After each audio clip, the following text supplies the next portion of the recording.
Bem, pessoal, então vamos começar agora o webinário O Tradutor Sem Limites.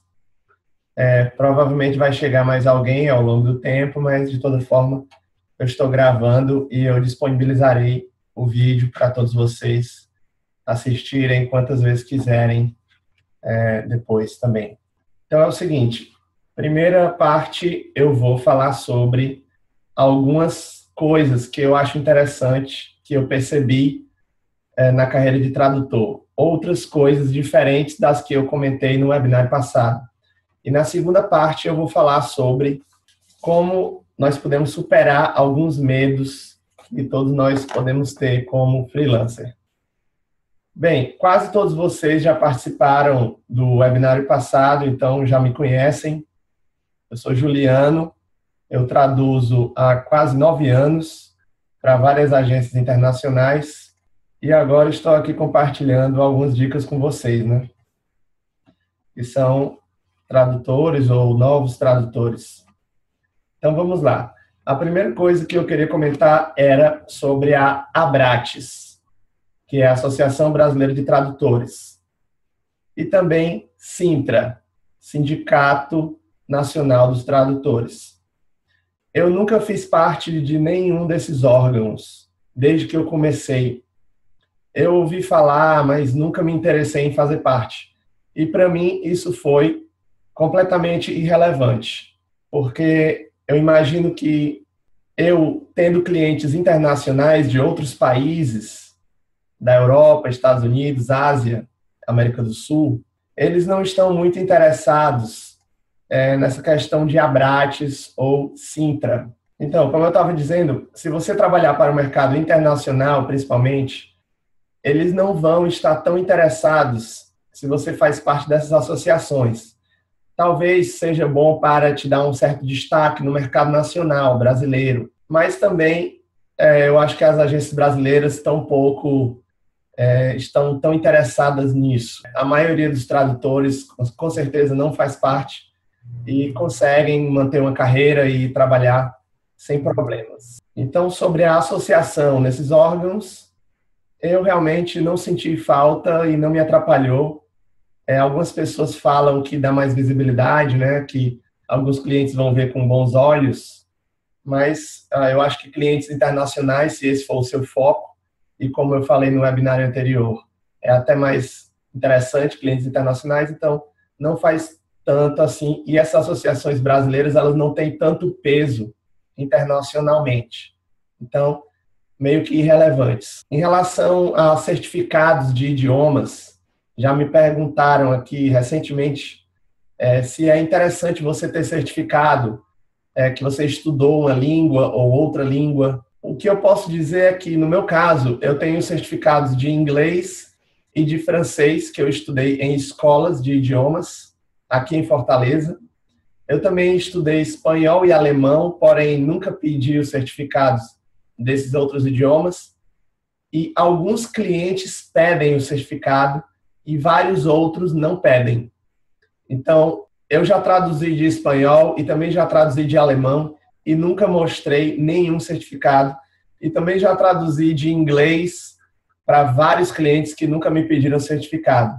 Mais uma vez, repetindo um pouco o que eu disse no webinar passado, normalmente eles pedem que você faça um teste de tradução, e esse teste vai servir como um certificado para garantir que você pode trabalhar para eles. Então é isso. E eu tenho até exemplos de amigos da computação que estudaram comigo, que foram morar na Europa, e eles trabalham lá hoje em dia com programação, com analista de sistemas, e mesmo alguns deles não lhes pediram os certificados de graduação.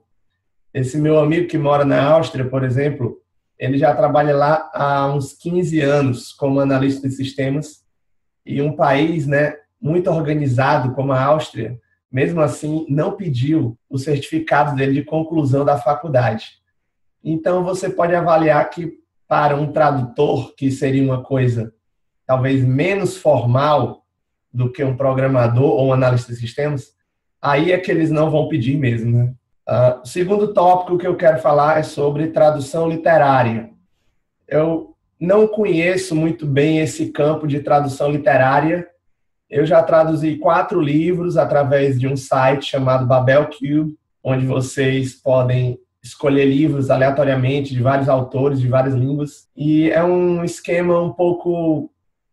não é interessante, porque você traduz de graça e dependendo das vendas, você vai ter algum lucro. Eu nunca tive nenhum lucro significativo nesse site. Eu acho que a tradução literária é muito interessante no aspecto de você aprender bastante as línguas que são traduzidas, mas eu sempre ouvi falar que a tradução literária não paga bem, certo? Então, é uma reclamação que eu vejo muitos tradutores terem, que a tradução literária não paga bem.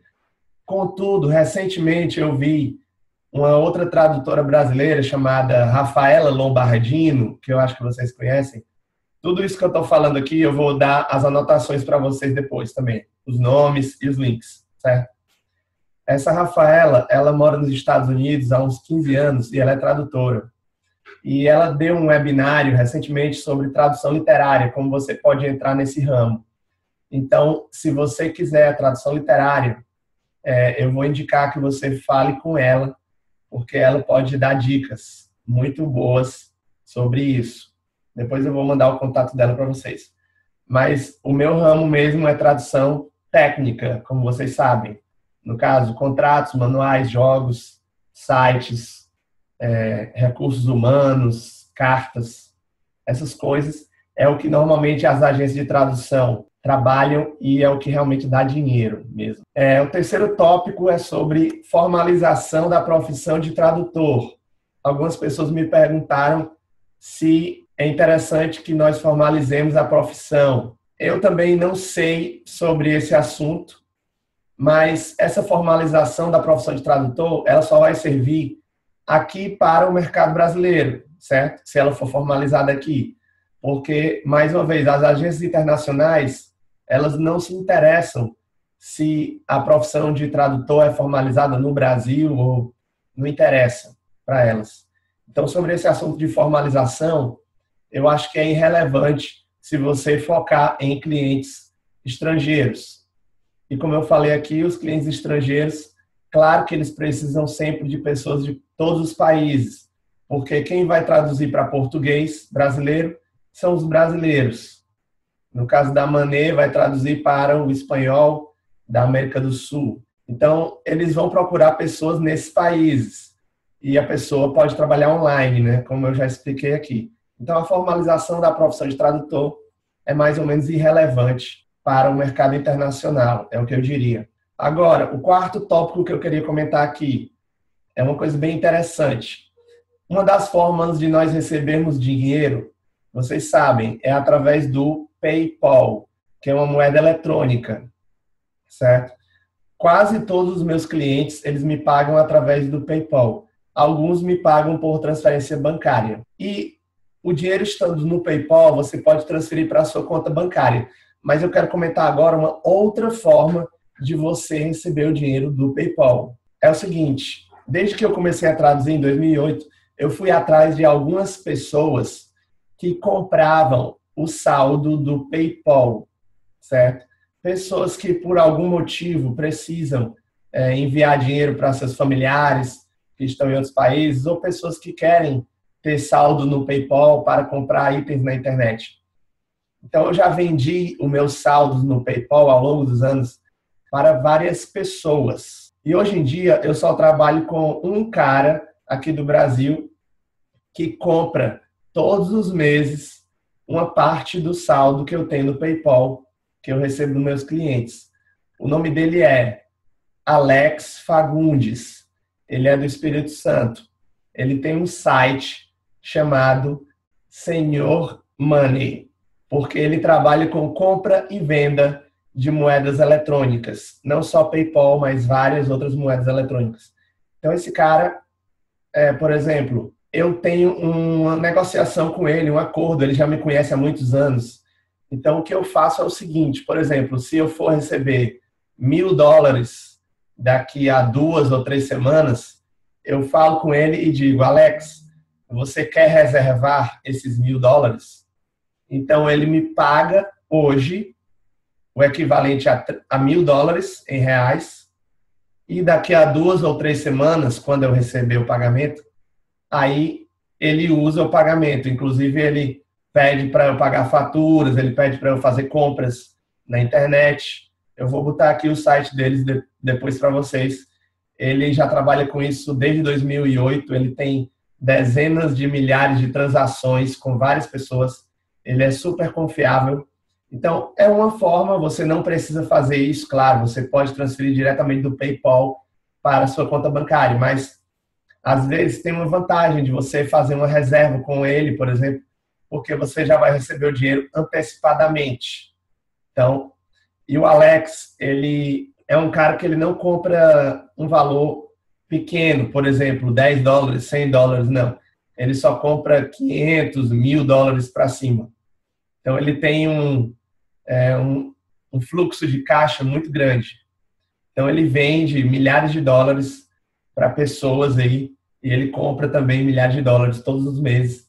E no caso, eu vendo para ele alguns centavos mais barato do que a cotação do dia. Por exemplo, se o dólar estiver valendo 3,20, eu posso vender para ele por 3,10, 3,05, R$3,05. Então, é uma forma de você antecipar um pagamento, se você tiver esse relacionamento bom com esse cara.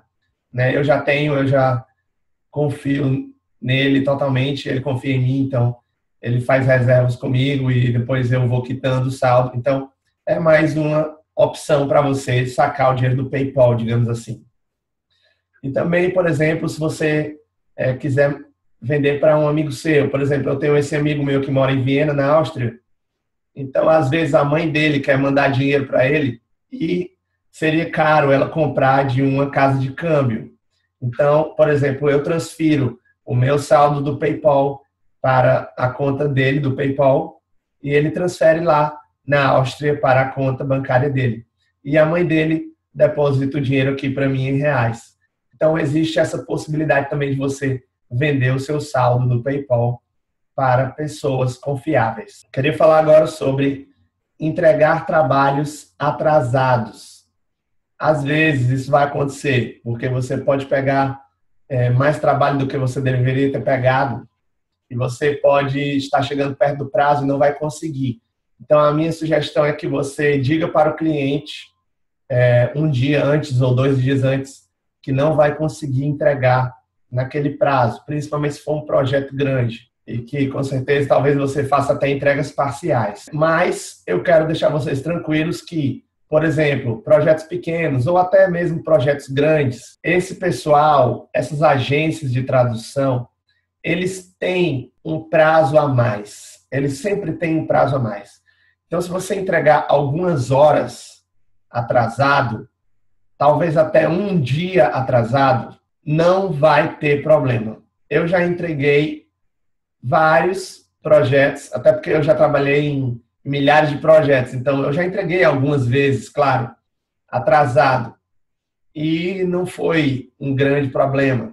Normalmente o que acontece é que quando está chegando perto do prazo, a pessoa manda um e-mail para você perguntando: está tudo em cima? Você vai conseguir entregar? E você responde que sim, ou que vai precisar de mais algumas horas.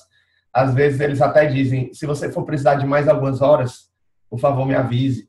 Mas o que eu queria deixar vocês tranquilos, que às vezes entregar um trabalho atrasado não é tão ruim assim. Se for, claro, necessário, se não for possível evitar, você pode fazer isso.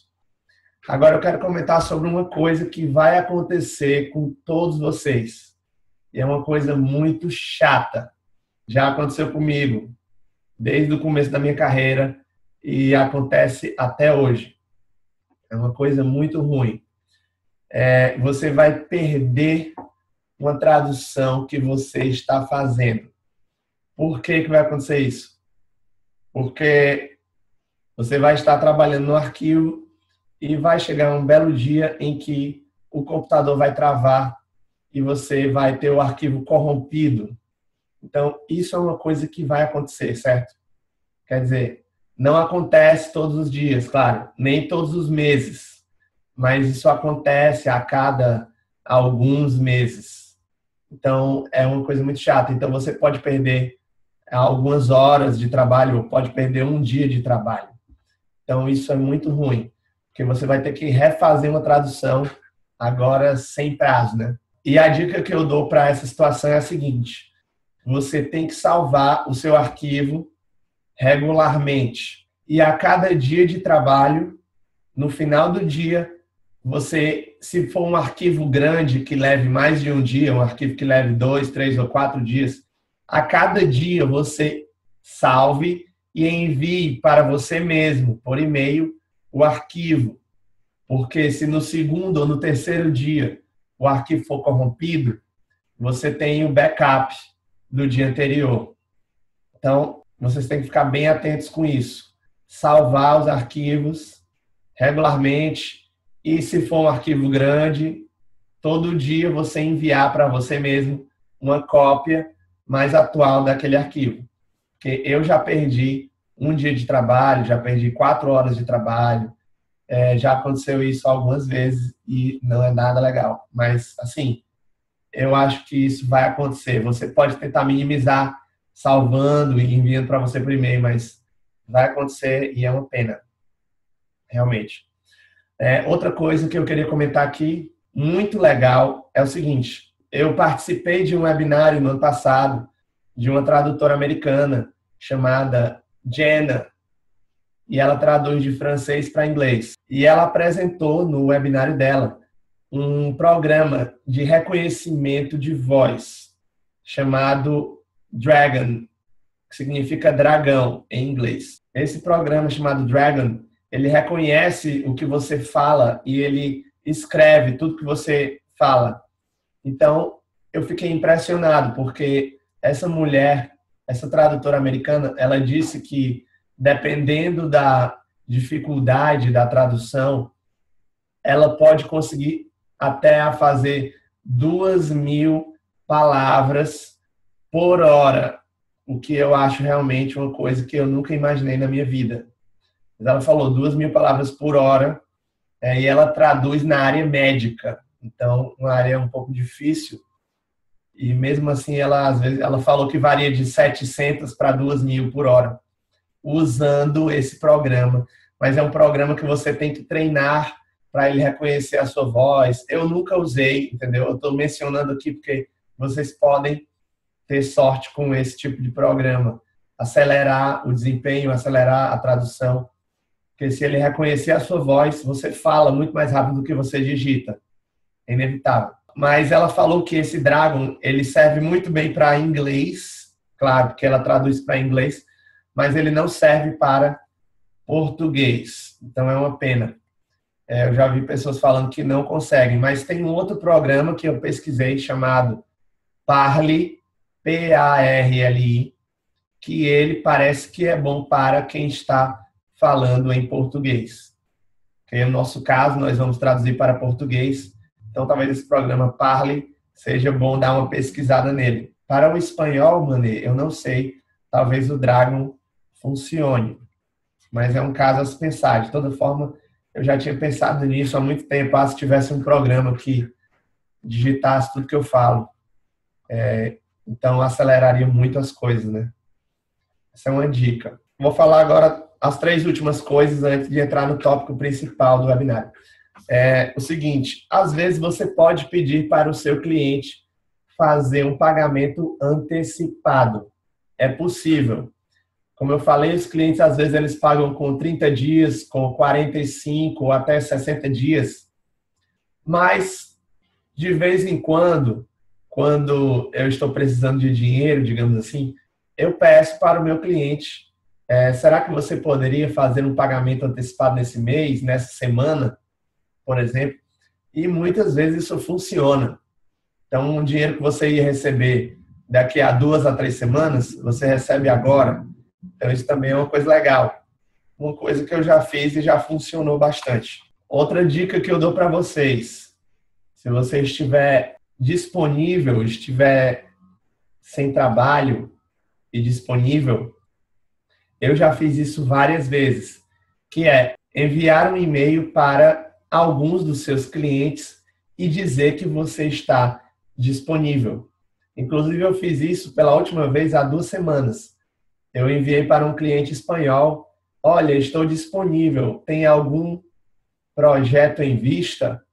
E a mulher já me respondeu imediatamente: por falar nisso, temos sim um projeto que vai começar na segunda-feira.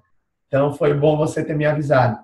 Então, às vezes é bom a gente avisar aos clientes da nossa disponibilidade. Um cliente que talvez você seja regular ou que faça um mês que você não trabalha ou 2 que você não trabalha para ele, você envia um e-mail para ele dizendo que está disponível.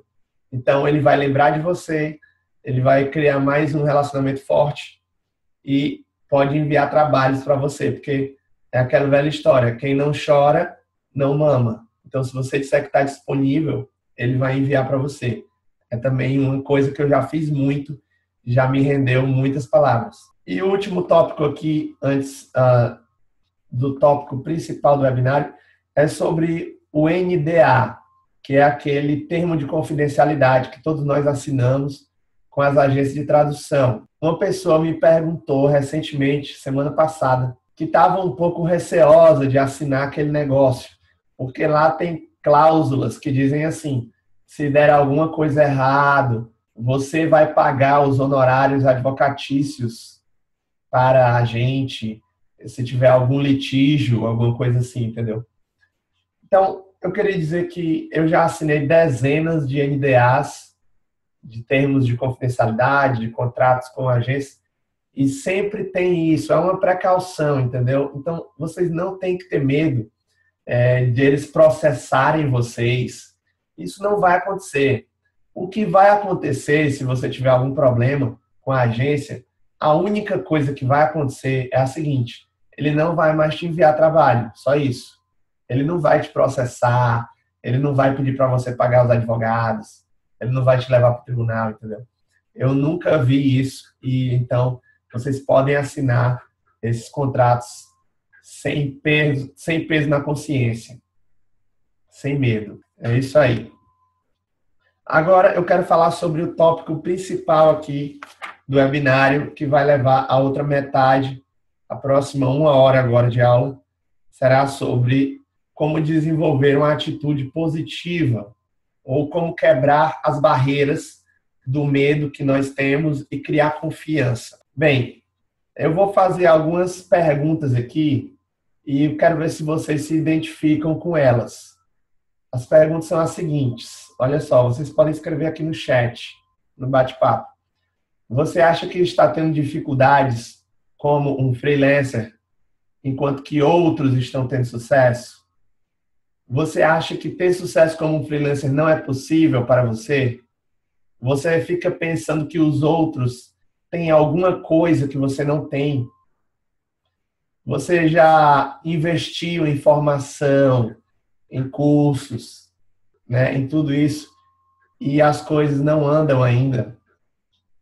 Tem meses que você tem muito trabalho e tem meses que você tem pouco trabalho e não sabe como vai pagar as contas no final do mês. E o último pensamento aqui: você acha que tem um limite para quanto você pode ganhar como tradutor, um teto que você nunca vai ultrapassar ele?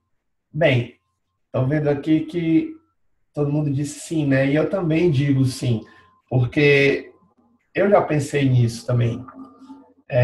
Eu, até hoje, com 9 anos de tradução, ainda tem meses que eu penso: caramba, será que esse mês eu vou atingir a minha meta?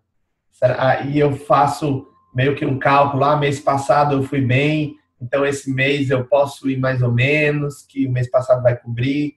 Então, quer dizer, até hoje eu tenho esses pensamentos que eu não vou conseguir pagar as contas, e uma semana depois ou 2 semanas depois começa a chegar os trabalhos.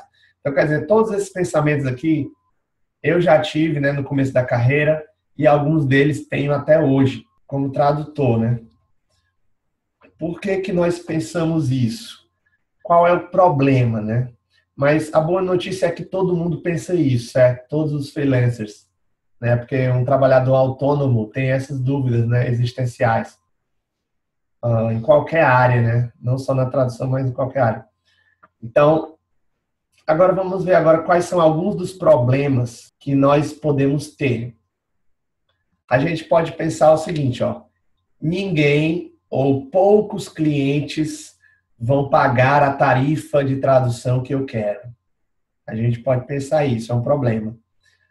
Ou então a gente pode pensar, não existe trabalho suficiente no meu par de idiomas. Eu não consigo traduzir mais do que eu já traduzo hoje, sem comprometer a qualidade. O dia não tem horas suficientes. E outro problema eu não sei quanto tempo uma tradução vai levar.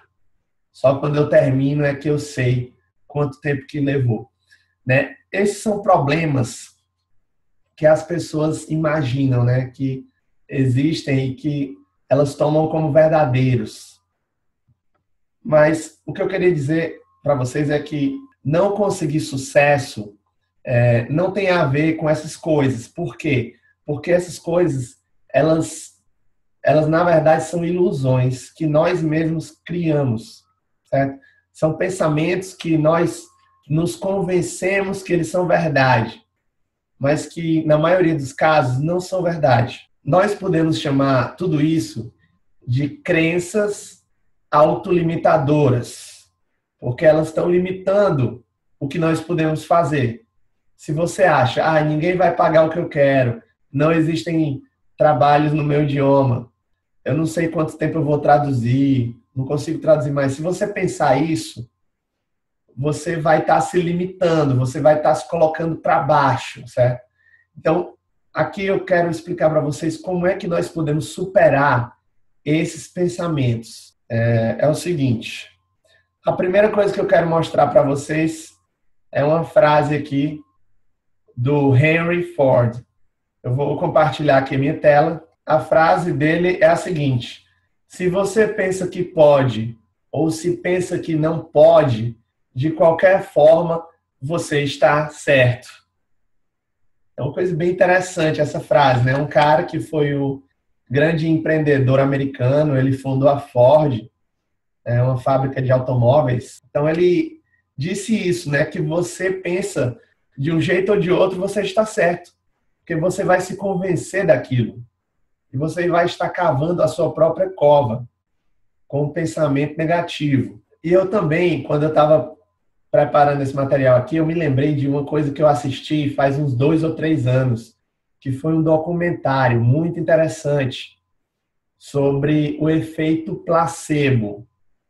Acho que vocês devem conhecer, né? Aqueles remédios que eles não têm nenhum efeito medicinal, que às vezes eles são dados para alguns pacientes como uma forma de testar o remédio verdadeiro em outro grupo. Então, o placebo é dado para um grupo de controle. O placebo é um remédio que não faz nada, né? É só para efeitos da estatística e efeitos do cálculo aí científico daquele exame. Então, eu vi um documentário sobre o efeito placebo, feito por um mágico ilusionista britânico chamado Darren Brown. Depois eu vou botar o link para vocês. Esse mágico, ele é muito bom, muito conhecido na Inglaterra. Ele fez um documentário sobre o efeito placebo, provando que o efeito placebo funciona. Essa frase do Ford, né? Se você acredita numa coisa, ela vai acontecer, de um jeito ou de outro. Então, ele criou todo um ambiente, ele criou um remédio falso, que esse remédio, ele eliminava o medo das pessoas. Depois eu vou botar aqui o link do documentário que está em inglês, sem legendas. Se você puder assistir, é muito interessante. Ele criou um remédio imaginário que eliminava o medo das pessoas. E ele fez todo um cenário muito convincente. Ele alugou um prédio, ele contratou atores, ele montou tudo como se fosse uma indústria farmacêutica. E depois de tudo isso montado, ele pegou um grupo de pessoas que tinham vários tipos de medo. Uma pessoa tinha medo de altura, outra pessoa tinha medo de enfrentar outras pessoas, ou era muito tímido. Outra pessoa tinha medo de cantar em público. Então, pessoas com vários tipos de medos.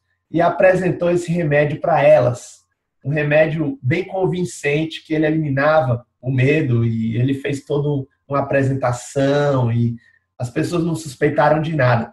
Então elas começaram a tomar esse remédio e é muito interessante, porque depois de alguns dias e algumas semanas, ele acompanhou cada uma dessas pessoas com cada um dos medos e você vê o progresso da pessoa acreditando que aquele remédio está fazendo efeito e a pessoa não teve mais medo de altura, conseguiu atravessar uma ponte, conseguiu olhar para baixo no prédio. O cara que era tímido conseguiu falar com as pessoas, ele conseguiu enfrentar uma situação de confusão. A menina que queria ser cantora, ela conseguiu cantar diante de uma plateia. Então, quer dizer, as pessoas acreditaram que o remédio estava tirando o medo delas e elas perderam o medo. Quer dizer, o efeito placebo aí funcionou, né? Claro que o efeito placebo pode funcionar para essas coisas, né? Um medo de altura, medo de cantar, só que ele não vai funcionar para o câncer, não vai funcionar para uma doença assim, né? Obviamente. Mas para coisas que dependam da crença da pessoa, ele funcionou. Então ele mostrou isso. E depois ele fez com outros grupos de fumantes, e a pessoa deixou de fumar. Então a pessoa acreditar naquilo fez com que ela superasse aquela coisa. Eu achei tão interessante esse documentário, e é exatamente sobre isso. Crenças autolimitadoras, que quando a pessoa se livrou ou superou daquela crença, ela conseguiu avançar, não é? Eu vou ler aqui algumas coisas que vocês escreveram. A Eunice falou aqui sobre não dar conta da deadline, né? É uma coisa que eu falei aqui no começo, né? Você não sabe quanto tempo a tradução vai demorar, mas eu vou falar sobre cada um desses tópicos e como podemos superar cada um deles. É o seguinte. Então eu achei muito interessante esse negócio do efeito placebo. Você acreditar numa coisa e ter medo, ou deixar de acreditar e não ter mais o medo. É isso que a gente está vendo aqui, né? Que muitas inseguranças que nós temos, elas podem ser superadas. E eu vou contar como eu superei algumas delas, certo? Com a minha história. Outra coisa que eu queria comentar aqui também é sobre a teoria das janelas quebradas. Não sei se vocês já ouviram falar nisso. Na década de 80, nos Estados Unidos, teve um surto de criminalidade e uns caras, eles fizeram uma observação muito interessante e elaboraram essa teoria das janelas quebradas, que é que se tem um prédio e tem uma janela quebrada nele e você deixa a janela quebrada, então a tendência é que outras janelas sejam quebradas. E até, no final das contas, as pessoas invadam o prédio e até toquem fogo nele. Porque aquela janela quebrada, ela dá uma mensagem para as pessoas de que aquilo não importa. Então, tanto faz. É a mesma coisa, você vai deixando a casa desarrumada, aí não vai se importando, a casa vai ficar cada vez mais desarrumada. Essa é a teoria da janela quebrada, que se você não consertar a coisa, vai acabar acumulando e vai gerar uma bola de neve. A moral da história aqui é que, às vezes, nós tomamos algumas medidas que são apenas temporárias, são apenas para remediar uma coisa, mas nós não resolvemos o problema. E aí fica aquela janela quebrada. E aí as coisas tendem a piorar, né?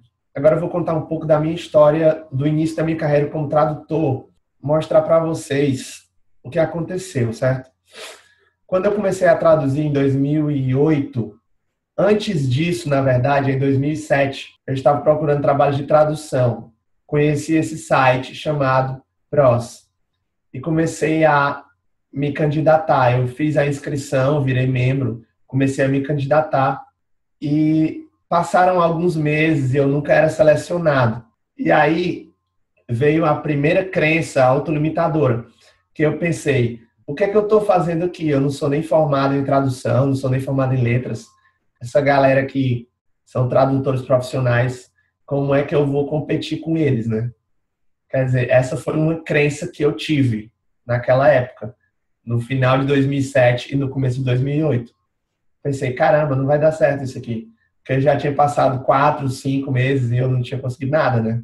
Aí eu tive essa crença. Aí o que é que eu fiz? Eu participei de uma sessão lá chamada Kudos, que é onde você dá dicas, né, de tradução de termos ou de palavras.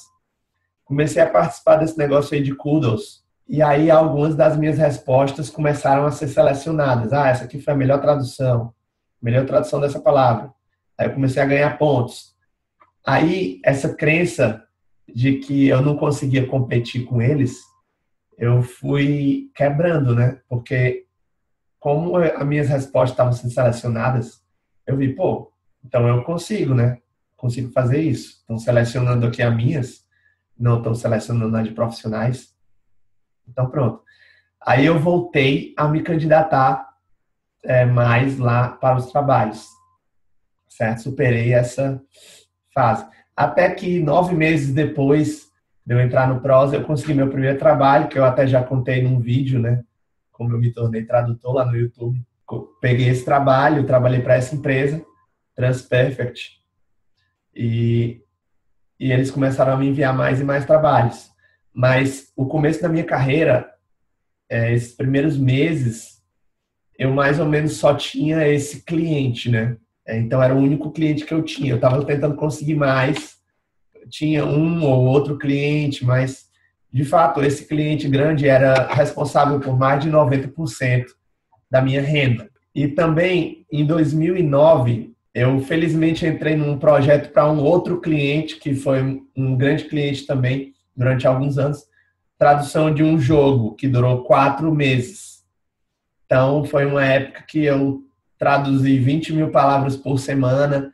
Eu ganhei €1.000 por semana nesses 4 meses, no primeiro semestre e no começo do segundo semestre de 2009.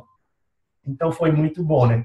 Mas eu só tinha esses 2 clientes, né? Uma empresa grande e outra empresa que tinha um projeto grande, que era o único projeto que eu tinha trabalhado para ele até então. Só que quando foi no final de 2009, no segundo semestre, acabou o projeto do jogo e aquele outro cliente grande não estava mais me enviando trabalhos tanto. Então, os últimos meses de 2009, eu meio que perdi o que eu tinha, sabe? Eu já tinha feito 1 ano e pouco de tradução, eu já tinha feito coisas legais, mas agora não estavam mais me enviando ou não tinha projetos grandes, porque isso pode acontecer. Talvez uma empresa ela seja pequena e ela se baseie num cliente e o cliente some e aí você fica sem nada também.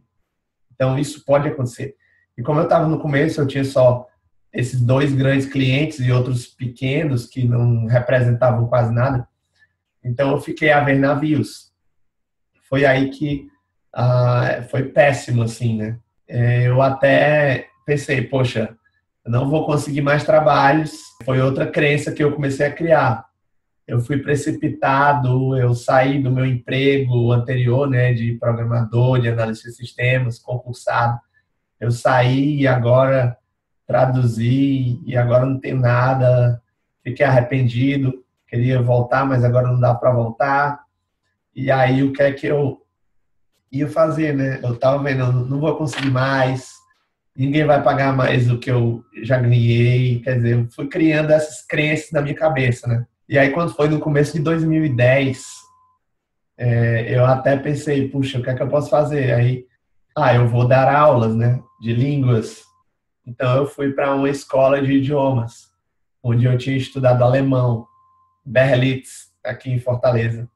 E eu mandei meu currículo lá, olha, quero dar aula de inglês aqui, dá certo? Aí o cara, vamos fazer um treinamento. Aí tinha umas 10 pessoas. Ele juntou umas 10 pessoas para fazer um treinamento, né? Com uma professora, para um método, para aprender esse método da Berlitz e tal. Aí eu fui, né? E olha só, o que eles iam me pagar era R$ 14 por hora. E eu tava numa situação, tipo, péssima, né? Tipo, alguns meses sem tradução já no final de 2009, começo de 2010. Tava pensando que já não ia mais dar, tava pensando o que é que eu vou fazer. E aí eu meio que aceitei, né? Aí eu fui fazer esse treinamento, né, que durou uma semana. E a mulher lá, professora de inglês, ensinando pra gente como era o método da escola e tal.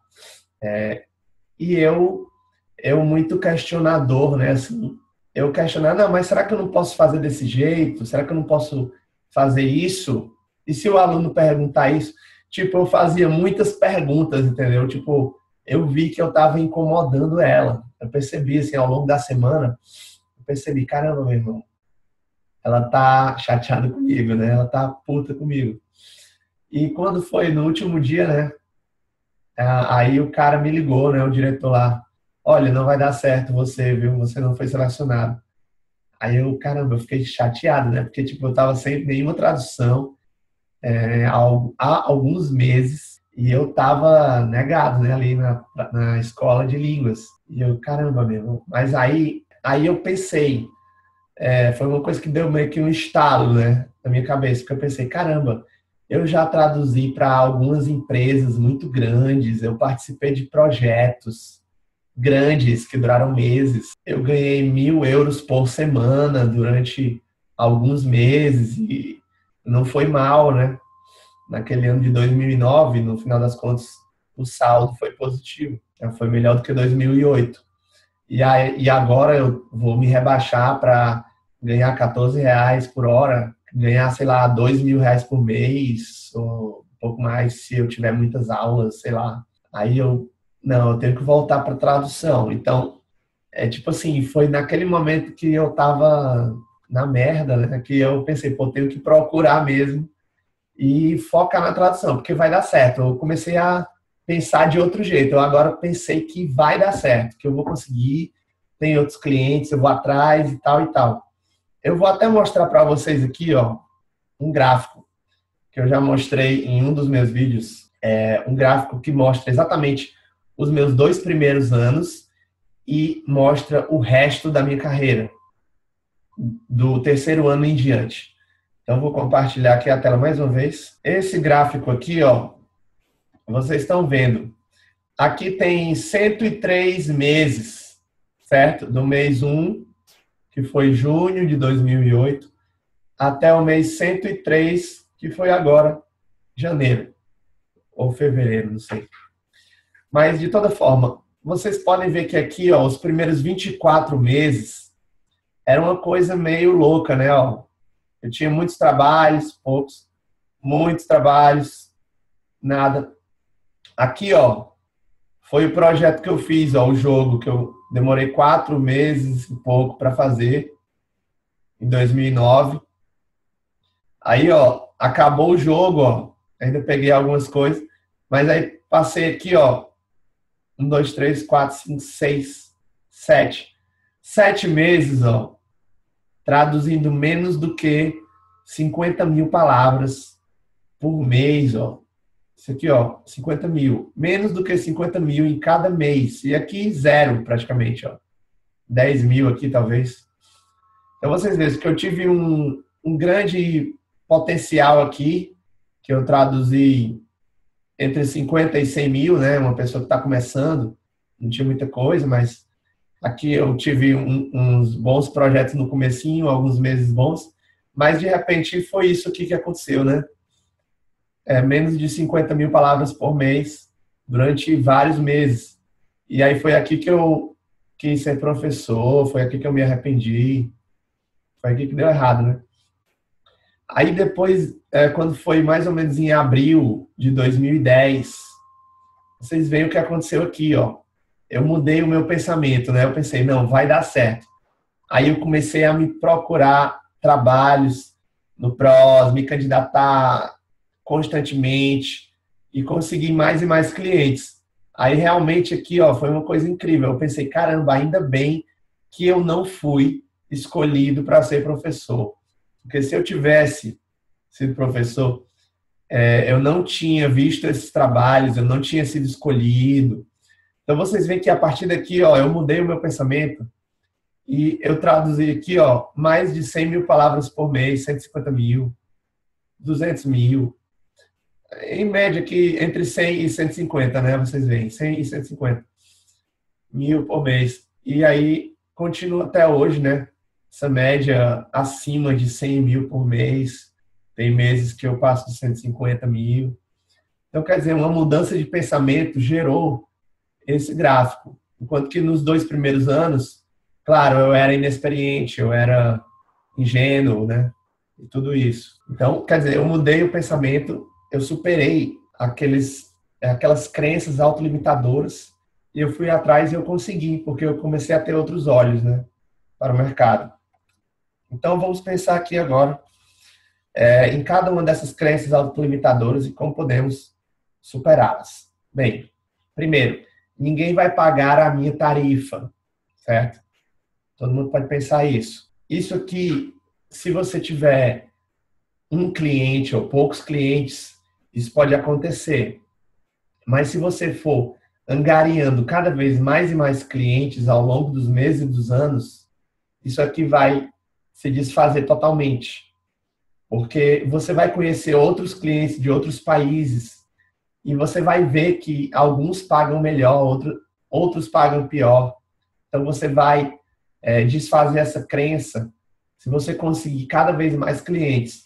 Aquele vídeo que eu fiz sobre quantos clientes um tradutor precisa ter, onde eu falo que quando você tem 10, 15, 20 clientes, você pode meio que selecioná-los, você pode fazer uma peneiragem neles e ficar só com os clientes que pagam mais e deixando alguns clientes para trás.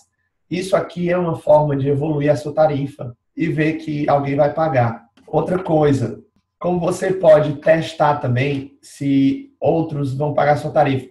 A Ciane me perguntou, né, uma das participantes aqui, nos últimos dias, qual a tarifa que eu falo para um cliente novo? Bem, eu já tenho alguns clientes, né? Eu tenho mais de 20 clientes. Quando eu sei quanto é que cada um deles me paga, né? Um valor, 6, 7 centavos de dólar.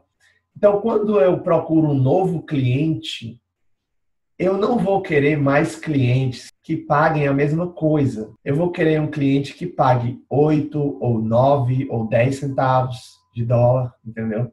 Então, quando você já tem um certo número de clientes, os novos clientes, você tem que dar uma tarifa maior, você tem que pedir mais.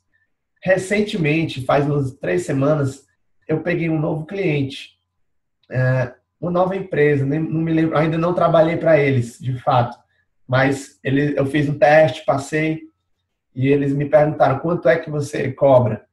E eu, querendo aumentar minha tarifa, né, com novos clientes, então eu falei, bem, eu cobro 9 centavos de dólar. E ela falou, tudo bem, eu aceito. Então, quer dizer, às vezes você pode falar uma tarifa um pouco maior do que a sua média e esse cliente ele vai aceitar, ou se ele não aceitar, você já tem aqueles outros. Então, você não precisa de mais um cliente que pague o mesmo tanto. Essa é uma dica que eu dou, né? Tentar aumentar a sua tarifa com novos clientes. Essa é uma dica. Outra coisa que você pode fazer também para aumentar a sua tarifa quando passa de um ano para o outro, você pode dizer para alguns clientes que talvez você possa até perdê-los, mas possa também não perdê-los. Você fala, minha tarifa a partir desse ano é tanto. E você aumenta aí meio centavo ou 1 centavo. Ou você fala, eu estava dando uma tarifa com desconto, mas agora o desconto não está mais válido. Então, você pode testar isso com alguns clientes. Isso também pode fazer com que a sua tarifa aumente ao longo do tempo.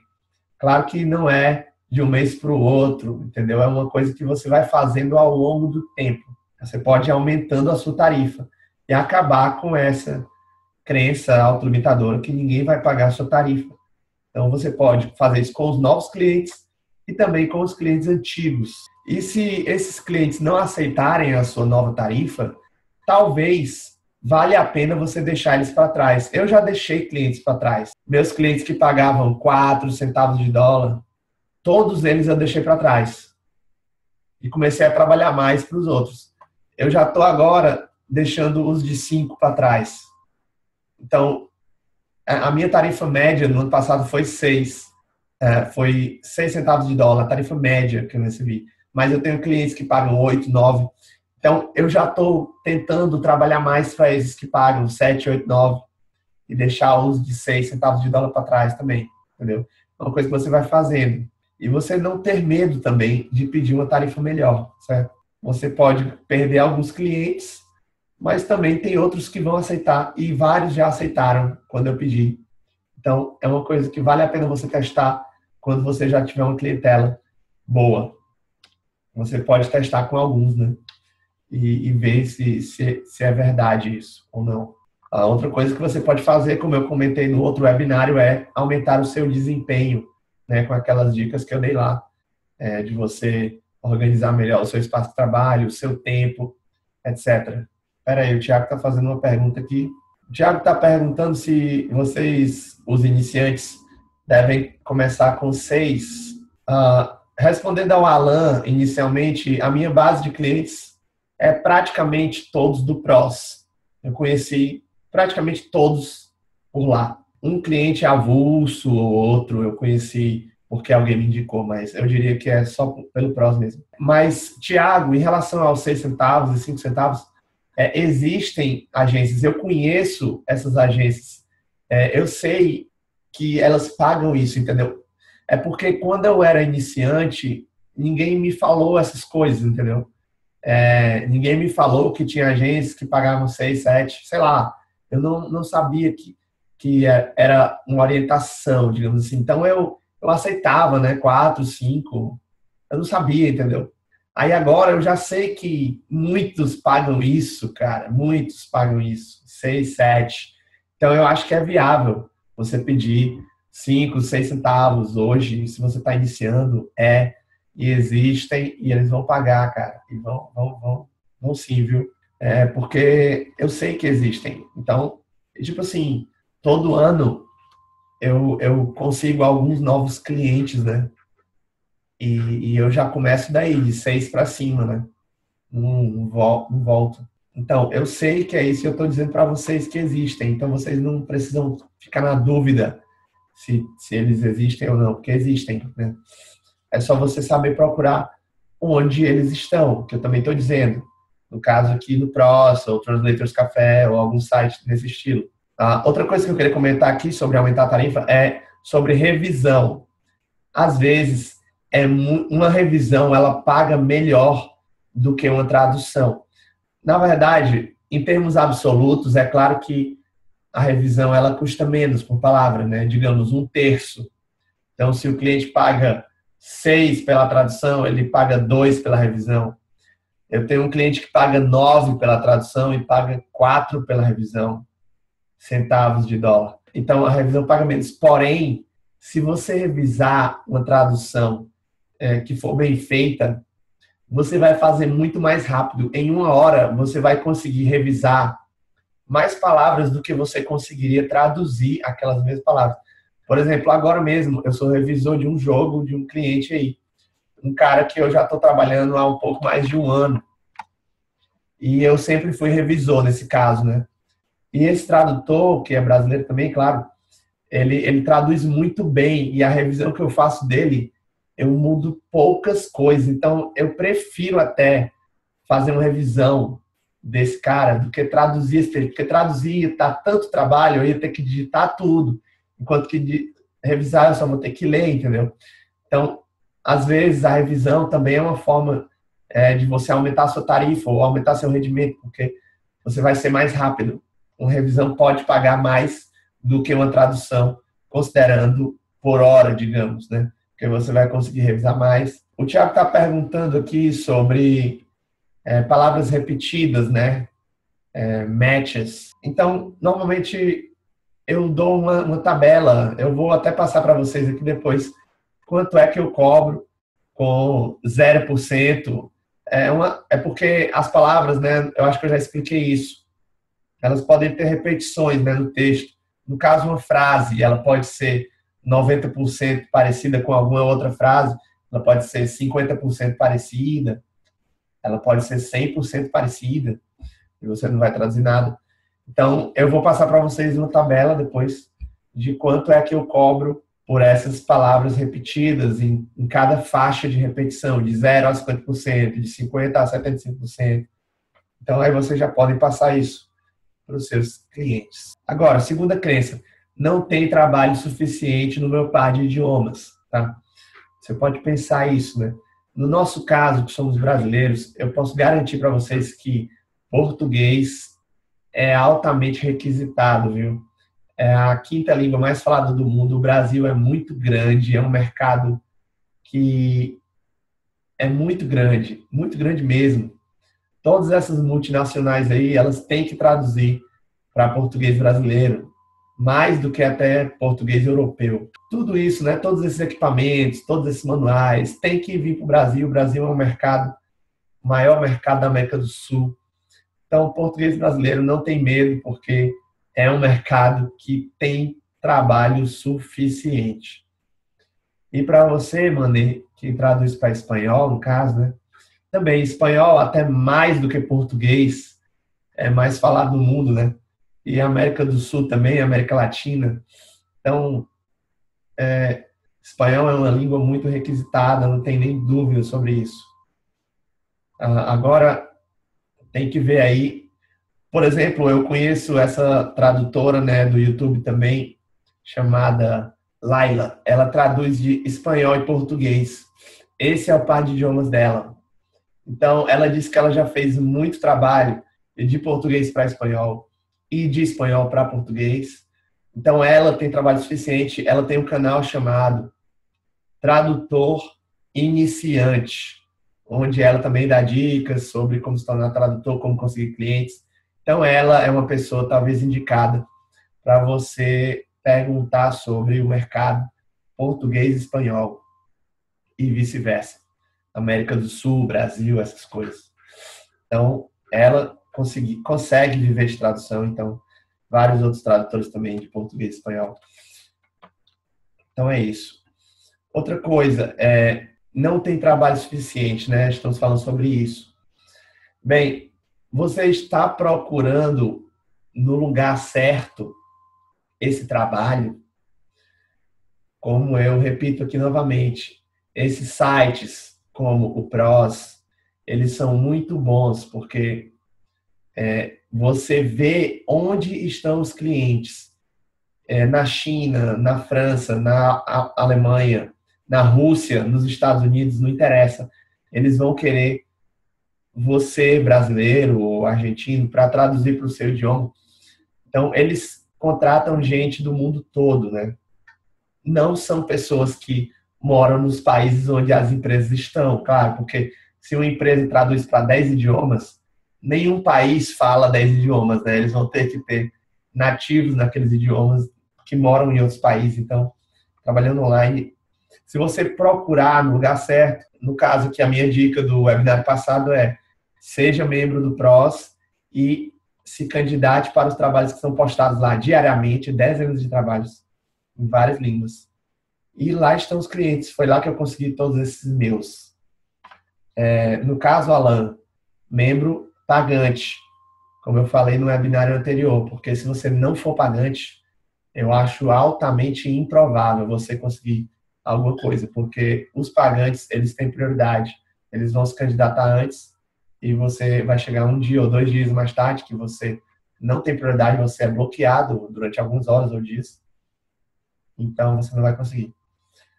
Outra coisa, sobre velocidade, eu não sei quanto tempo vai demorar para eu fazer uma tradução. Bem, eu já passei para vocês que participaram do webinar anterior a planilha que eu faço, né?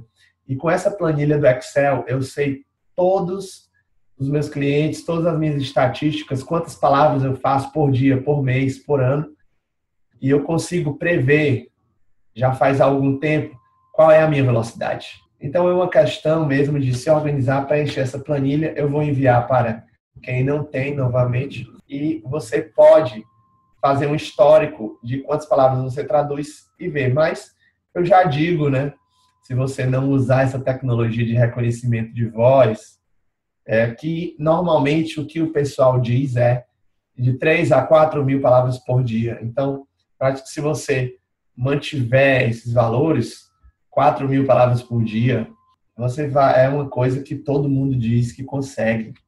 Então, você pode fazer 2 mil, 3 mil também. Então, você vai testando, com o tempo você vai saber. É uma coisa que realmente você não pode saber de princípio, mas com o tempo você vai descobrir. Hoje em dia eu sei quanto tempo eu levo para fazer um certo número de palavras. Assim a gente está dizendo que depende da área, depende da complexidade, com certeza. Tem isso. também, mas aí são várias variáveis, né, que a gente tem que contabilizar aí, é um pouco difícil. Assim, eu normalmente eu contabilizo pelo número de palavras por dia e às vezes eu tenho que trabalhar 1 hora a mais, 2 horas a mais, entendeu? Então, às vezes eu fiz um cálculo errado, mas é uma coisa meio eventual, sabe? Não é tão constante. Sobre períodos sem trabalho, né? Às vezes, esses períodos, né, de Páscoa, Ano Novo, férias, né? São períodos que a gente fica sem trabalho durante uma semana, mas eu garanto para vocês que sempre que eu fiquei sem trabalho, eu também fiquei meio, será que eu vou conseguir pagar as contas? E depois de 1 ou 2 semanas as coisas voltam ao normal. É uma questão mesmo de você ter os clientes, né? Como eu já falei, você tem que aumentar a sua carteira de clientes e aumentar a sua tarifa de tradução ao longo do tempo, selecionando os clientes e ficando com os bons. Agora, vamos fazer uma coisa muito legal, que é o seguinte, sobre os problemas, certo? Como é que nós podemos superar essas crenças autolimitadoras, certo? Vamos fazer o seguinte, você tem que separar os problemas em quatro categorias, digamos assim. Você tem problemas que você tem certeza que são verdade, tem problemas que você acha que é verdade, tem alguns que você acha que é falso e tem os que você tem certeza que é falso, certo? Tem essas 4 categorias. A gente tem que avaliar para cada um dos problemas se ele pertence a cada uma dessas categorias. E uma coisa muito importante aqui é uma mudança de comportamento, certo? Porque nós temos que agir de uma forma diferente. Eu li aqui uma frase que eu anotei. O melhor previsor de comportamento futuro é o comportamento passado. Então, se você está agindo de uma forma, talvez você continue agindo daquela forma, mas você tem que mudar. Talvez não seja nem fácil, nem confortável você mudar o seu comportamento, né? Agir de outra forma, fazer essas coisas que eu estou falando aqui, pedir mais para o cliente, ou enviar um e-mail para o cliente, dizendo que está disponível. Mas perceba que isso não vai encher o saco do cliente. Aquele e-mail só vai receber, aquele cliente só vai receber esse e-mail uma vez de você naquele mês. Estou disponível. Isso não vai chateá-lo. E é sobre essa frase de mudança de comportamento, eu quero mostrar para vocês outra citação. A citação é do Albert Einstein. Insanidade é continuar fazendo sempre a mesma coisa e esperar resultados diferentes. Essa frase é muito legal, né? Porque às vezes a gente faz a mesma coisa e quer um resultado diferente, mas não dá. Eu que venho da computação, eu sei bem disso, que eu já programei computadores, eu já fiz algoritmos, e às vezes a gente roda um programa e ele dá errado, né? Dá um resultado estranho, e a gente fala, não, vamos rodar de novo aqui que vai dar certo. Não vai dar certo. Você tem que mudar o programa, você tem que fazer outra linha de código, tem que alterar alguma variável. Então, uma coisa que a gente aprende na computação é isso, você tem que mudar para ter outro resultado, certo? Então, da mesma forma que você tem que ter um comportamento diferente diante dos seus clientes, diante de como você aborda eles ou como você está procurando eles. Me perguntaram aqui, né, se eu sou ser um membro gratuito do PROS. A assinatura do PROS não é cara, é $100 e poucos por ano. Se você continuar sendo um membro gratuito, será que você vai ter um resultado diferente? Ou será que você tem que mudar alguma coisa para ter, entendeu? Então, fica essa dica. Você tem que mudar, né? Tomar uma atitude. Agora vamos lá. Vamos fazer o passo a passo para mudar essa trajetória que alguns de vocês estão tendo. É uma trajetória que estão com dúvidas, ou trajetórias que está sem trabalho ou sem clientes, para transformar numa trajetória com clientes, com trabalhos, com traduções para fazer, né? Eu já te falei aqui, né? Eu já falei para vocês que a gente tem que ver cada um desses desafios e tem que categorizá-los para ver quais são verdades, quais desafios são crenças autolimitadoras, quais são fantasias ou quais são realidades, né? Por exemplo, quando você aborda um cliente, você tem que ter uma atitude confiante.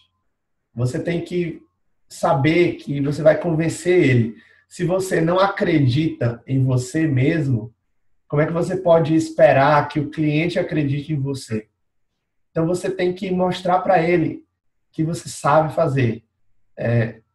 Até eu fiz um curso de intérprete em 2012 e uma coisa que a gente aprendeu nesse curso foi o seguinte: quando você está interpretando, você tem que ser convincente. Você está ouvindo uma coisa, você está falando ali a tradução e você tem que falar de forma convincente. Você pode até não saber, perder uma palavra, mas você tem que convencer, como se fosse um ator mesmo, passando aquela mensagem, né? Como tem aquela cena no filme A Vida é Bela, o filme italiano, tem uma cena que o pai do garoto está fazendo uma interpretação de alemão para italiano. Ele está fingindo que o campo de concentração nazista, na verdade, é um grande jogo, né, para o seu filho não ter medo. Então, o alemão está falando as instruções sobre como os judeus têm que se comportar, e ele está traduzindo ali para italiano, mas ele não sabe nada de alemão. Mas ele está traduzindo para italiano, inventando de uma forma bem convincente as regras do jogo, entendeu? E o filho dele fica totalmente convencido que aquilo é verdade. Então, você tem que ter uma atitude positiva diante do seu cliente. Você tem que mostrar para ele que você é capaz. Você tem que acreditar, senão ele não vai acreditar. Outra coisa, informação sem ação é inútil, certo? Algumas pessoas, elas pensam que só devem agir quando tiver tudo redondinho, tudo bonitinho. Mas não, você tem que agir mesmo quando as coisas não estiverem tão organizadas, né? Você tem que tomar uma atitude, porque você tem esse conhecimento de línguas, agora você tem que botar ele em prática, você tem que ir atrás, você tem que agir, porque essas informações só vão ter efeito se você for atrás, se você falar com eles, se você bater portas, mandar currículos. Então você tem que fazer isso. Então vamos lá. O primeiro passo, agora o passo a passo de fato, né? Você tem que fazer uma lista de quais crenças você tem. Você tem que anotar cada um desses desafios que você imagina num papel, uma lista, certo? 1, 2, 3, 4. Você não pode julgar. Isso aqui é um brainstorming, certo? O que você pensar, você coloca no papel. Você não avalie se isso é fantasia ou se é realidade. Se você achar que passou pela sua cabeça, você anota aquilo, certo? Então, anotar a lista de crenças é o primeiro passo. Por exemplo, eu não consigo cobrar o preço que eu quero. Essa pode ser uma crença, então você anota ela. E outras crenças que você tenha também. Você vai anotando. Segundo passo, a gente tem que avaliar essa lista. Você tem que dizer o que cada uma dessas crenças você tem que colocar. Eu tenho certeza que é verdade, eu acho que é verdade, eu acho que é falso, ou eu tenho certeza que é falso. Aí você avalia essa lista. Coloca cada crença em uma dessas categorias. E o terceiro passo é o seguinte: você vai agora anotar as evidências que você tem para cada uma dessas crenças. Por exemplo, essa crença, não consigo cobrar o preço que eu quero, certo? Uma evidência pode ser a seguinte: sempre que eu tento cobrar mais, o cliente reclama e diz que é caro. Isso pode ser uma evidência. Aí você tem que agir agora como um advogado. E você tem que tentar convencer a si mesmo de que isso é verdade, certo? E você tem que ser bem abrangente nessas evidências. Você tem que anotar tudo que você lembrar. Eu pedi uma tarifa, ele não aceitou, ele deixou de me mandar trabalhos. O que você achar que for uma evidência, você coloca. E agora, o que a gente vai fazer é o quarto passo, que é encontrar furos na teoria. Você tem que se perguntar: será que é toda vez que isso acontece? Sempre que você pede uma tarifa, ele reclama? você perceba que você pode fazer isso com vários clientes diferentes, certo?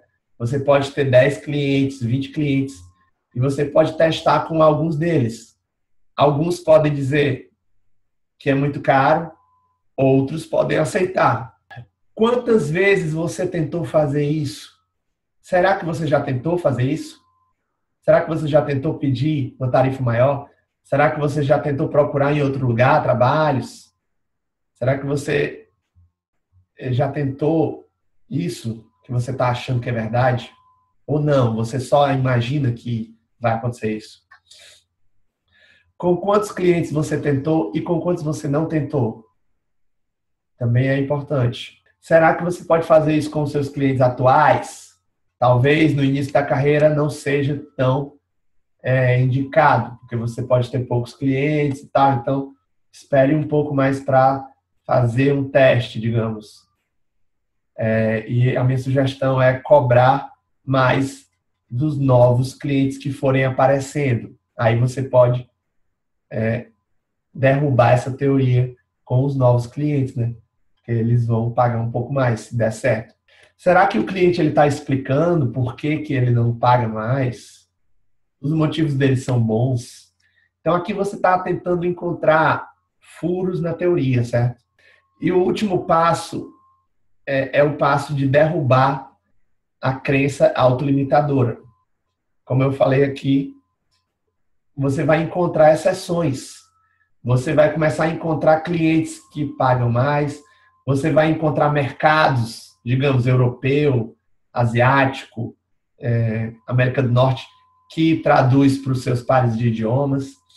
Como eu estava falando para vocês, se eu fosse me restringir ao Brasil, eu ia achar que não tinha trabalhos de inglês para português, porque talvez eu não encontrasse tanto, mas eu vejo que na Europa tem tantas agências que querem traduzir para português, para espanhol.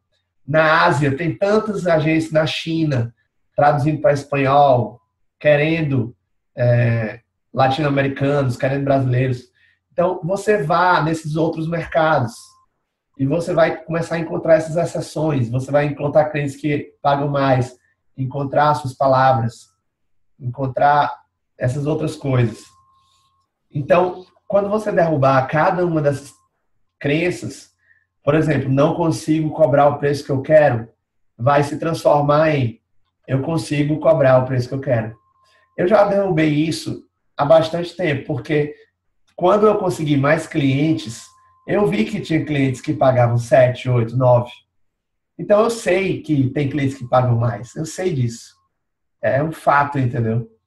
E eu sei que tem muito trabalho em inglês e português, porque eu experimentei isso e estou dizendo para vocês. E conheço vários outros tradutores brasileiros que também trabalham. Se você participar do fórum lá do PROS, os comentários também são esses. Então você tem que fazer esse papel de advogado, tentar se convencer e depois tentar derrubar a teoria. Quer dizer, os dois lados do papel.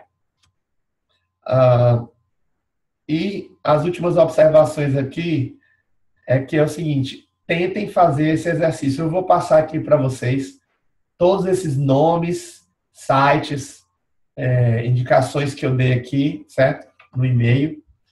E também esse passo a passo para você conseguir derrubar essas crenças autolimitadoras e você conseguir superar esses obstáculos e conseguir dar a volta por cima. Como vocês viram, como eu contei na minha história, eu comecei a agir de outra forma, comecei a acreditar em 2010 e aí sim começou minha carreira de tradutor 2 anos depois dela ter começado, porque os 2 primeiros anos foram mais ou menos um teste, uma coisa ingênua, que deu algumas coisas certas, algumas coisas erradas, mas depois do terceiro ano para frente foi assim, uma coisa mais orientada, né?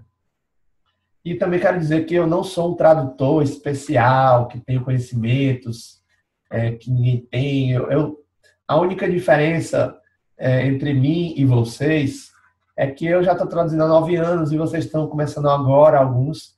Então, quer dizer, eu já passei por essas coisas, eu já vivenciei, por isso que eu já tenho essa experiência. Não é porque eu sou mágico, eu tenho talento, entendeu? Não, é uma coisa que eu mostrei aqui para vocês, um gráfico que o meu aprendizado também durou anos, né?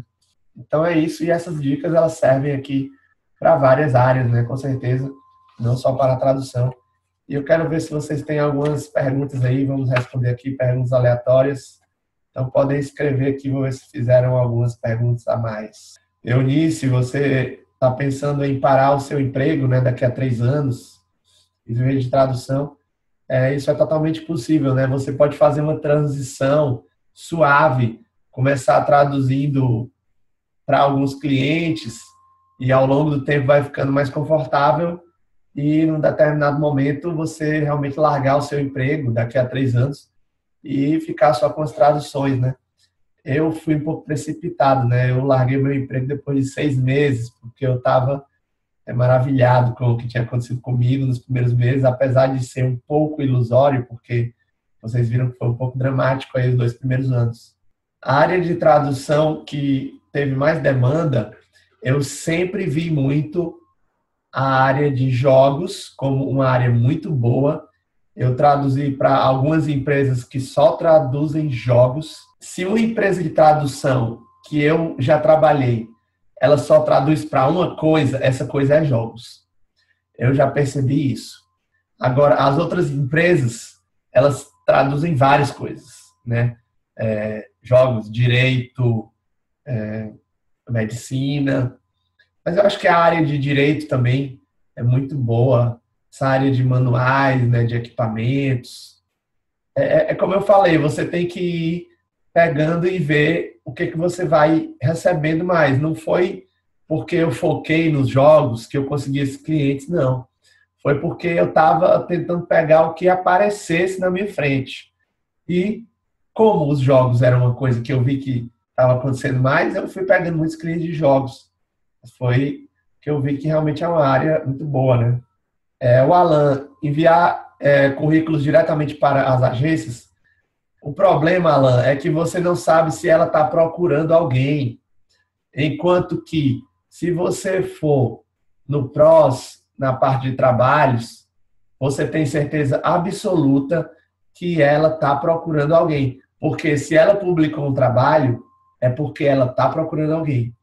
Então, mais vale você se candidatar para 100 trabalhos que são publicados no PROS do que você enviar 1000 currículos aleatoriamente para 1000 agências, entendeu? Porque aí o seu terreno de busca ele vai estar muito aleatório, você não sabe quem está procurando. Lá no PROS você sabe. Eu gosto de ser mais versátil, Thiago, em relação a se especializar. Eu gosto de ser eclético, né?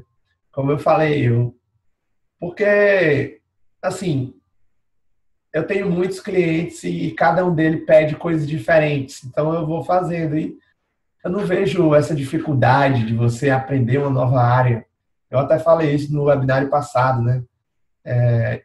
Você se especializar mais numa área, você talvez esteja limitando para alguns clientes e você vai ter um número menor deles. Pode ser interessante se esse cliente for muito grande, né, e tal. Mas eu acho que você tem que experimentar coisas e depois você vê o que é que você gosta e vai se orientando, né? Mas eu acho que, assim, no começo, ser eclético e talvez com médio prazo e longo prazo, talvez você ir se focando. Por exemplo, hoje eu tenho muita experiência em tradução de jogos. E agora, quando aparece uma empresa de jogos e eu mostro lá quais títulos eu já traduzi, ela fala, que legal. Então, eu já tenho uma vantagem, né, nessa questão de jogos. É uma coisa que é fácil de eu organizar assim. Agora, as outras áreas, eu posso mostrar alguma coisa, mas é um pouco mais espaço, né? Trabalhos acadêmicos, Fábio, eu não vejo, normalmente não. Tipo assim, um artigo científico, né? Eu não vejo isso sendo traduzido lá no PROS. O que eu vejo mais no PROS é as empresas, né? Empresas que têm produtos ou serviços que elas vão vender no Brasil, né? Ou em qualquer país. Então, uma universidade, ela não é uma empresa que vai assim, eu quero traduzir esse artigo aqui para 10 línguas.